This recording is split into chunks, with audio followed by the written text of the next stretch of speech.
Bitcoin is no stranger to bold price predictions. But when someone like Adam Back weighs in, it matters.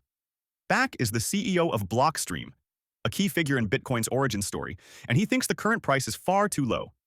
He's predicting that Bitcoin could hit $500,000, maybe even $1 million, during this market cycle. Why? For one, institutional money is flowing in fast. Since spot Bitcoin ETFs were approved in the US, they've already brought in over $41 billion in new capital. Back also points to a more crypto-friendly political climate and believes that once Bitcoin breaks its all-time high of just under 109,000, the momentum could snowball fast. Back expanded on this in a recent CNBC appearance. Well, it's hard to predict the timing, but I think we're certainly in the early stages of a bull market at this point. You know, typically the bull market cycle lasts for a certain period after the halving, and so we're still in the early innings.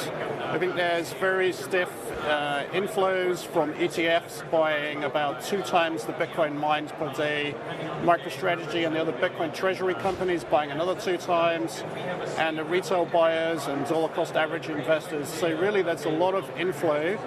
I think, temporarily there's some consolidation because some earlier investors, sort of midterm investors, profit-taking.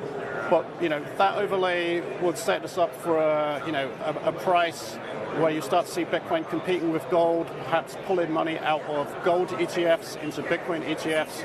And then, of course, if the treasuries come in, like the sovereign treasuries, the Bitcoin reserves, that would be something where you'd see sovereign competition. As soon as one of the bigger countries jumps in, I think the others will feel forced to follow suit. So that would, all bets would be off if that happens. Now, of course, institutional adoption, I think the family offices are faster, more agile, but the institutions are in play. You can see that the ETF 13F filings, which shows you the institutions that have bought Bitcoin via the ETFs, is about 30% institutional. I think there's a lot more capital in the institutional space of pension funds and mutual funds, so there's a lot of room for capital to come in this cycle and into the next cycle. The corporate side is heating up too. 21 Capital recently bought over 4,800 Bitcoins in a single purchase, backed by Tether. They now hold more than 42,000 coins, worth around $3.6 billion. Strategy, led by Michael Saylor, keeps buying as well.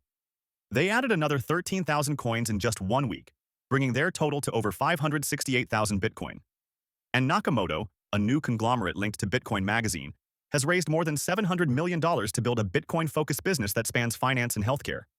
The message is clear: Bitcoin is becoming a serious treasury asset. Of course, not every prediction is sky-high.